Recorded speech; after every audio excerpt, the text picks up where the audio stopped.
നമ്മളെല്ലാവരും മുന്നേ നമ്മളെ സ്റ്റേജിൻ്റെ എല്ലാവിധ ഫ്രെയിമുകളൊക്കെ നമ്മൾ വാങ്ങിയിരുന്നത് നമ്മൾ നോർത്ത് ഇന്ത്യകളിൽ നിന്നൊക്കെയായിരുന്നു. അവിടുന്ന് വാങ്ങിയ സാധനങ്ങൾക്കൊക്കെ സർവീസ് നമുക്ക് ലഭിച്ചിട്ടുണ്ടോ? എന്നാൽ ആ വിധ എല്ലാ മോഡലുകളും നമ്മൾ ഇപ്പോൾ ഇന്ന് സിത്താരയുടെ പ്രൊഡക്ഷൻ യൂണിറ്റിൽ നമ്മൾ മേക്ക് ചെയ്യുന്നു.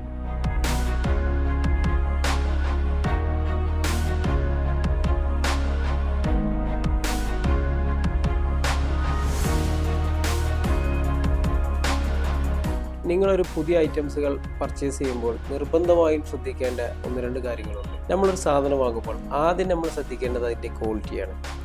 കാരണം എന്താ വെച്ചാൽ ഏതൊരു ക്വാളിറ്റിയുള്ള സാധനങ്ങൾക്ക് മാത്രമേ അതിൻ്റെ മികച്ച പെർഫെക്ഷനും അതിൻ്റെ ലാസ്റ്റിങ്ങും തരാൻ കഴിയുകയുള്ളൂ. നമ്മൾ വാങ്ങിയ പ്രോഡക്റ്റുകൾ കംപ്ലൈൻ്റ് ആയാൽ അത് എങ്ങനെ മെയിൻ്റെനൻസ് ചെയ്യാം, എത്ര എളുപ്പത്തിൽ നമുക്ക് കിട്ടും എന്നുള്ളതും നമ്മൾ അതിൽ ശ്രദ്ധിക്കേണ്ട ഒരു കാര്യമാണ്. ഞങ്ങളുടെ കയ്യിൽ നിന്ന് വാങ്ങിയ എല്ലാവിധ ഐറ്റംസുകൾക്കും ഞങ്ങൾ സർവീസ് മെയിൻ്റെനൻസും ഞങ്ങൾ ചെയ്തു കൊടുക്കുന്നുണ്ട്. ഇവൻ്റ് മേഖലയിലെ എല്ലാവിധ സംശയങ്ങൾക്കും നിർദ്ദേശങ്ങൾക്കും നിങ്ങൾക്ക് ഞങ്ങളുമായി ബന്ധപ്പെടാം.